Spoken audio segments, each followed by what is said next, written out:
भगवान बिरसा मुंडा यांच्या 150व्या जयंतीनिमित्त महाराष्ट्र शासनाच्या आदिवासी विकास विभाग मार्फत घेण्यात आले। अनशील मामा आदिवासी सांस्कृतिक सोनगाड्या पार्टी केवडीपाडा यांची उत्कृष्ट गीत गायन स्पर्धेत विभागीय फेरीतून राज्यस्तरासाठी निवड। अनशील मामा आदिवासी सांस्कृतिक सोनगाड्या पार्टी केवडीपाडा यांची उत्कृष्ट गीत गायन स्पर्धेत विभागीय फेरीतून राज्यस्तरासाठी निवड।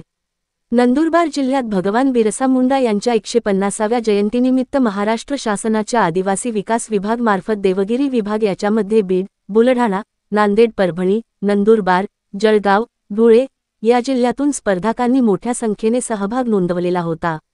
याच्यातून उत्कृष्ट गीत गायन स्पर्धेत अनशील मामा सोनगाड्या पार्टी केवडीपाडा यांची देवगिरी विभागात निवड करण्यात आली व राज्यस्तरीय होणाऱ्या स्पर्धेत नागपूर येथे होणाऱ्या राज्यस्तरीय स्पर्धेत निवड करण्यात आलेली आहे। आदिवासी संस्कृती जोपासणाऱ्या अनशील मामा सोनगाड्या पार्टीच्या सर्व कलाकारांचे समन्वयक लक्ष्मण गावित, अशोक पाडवी, कांतीलाल वसावे, कल्पेश मावची, संदीप वळवी, राजू गावित तसेच आदिवासी सहकारी मित्र परिवारातर्फे या सर्व कलाकारांचे अभिनंदन तसेच पुढील स्पर्धेसाठी शुभेच्छा देण्यात आल्या। आदिवासी आवाज न्यूज नंदुरबार जिल्हा चॅनलला सबस्क्राईब करा।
Thank you.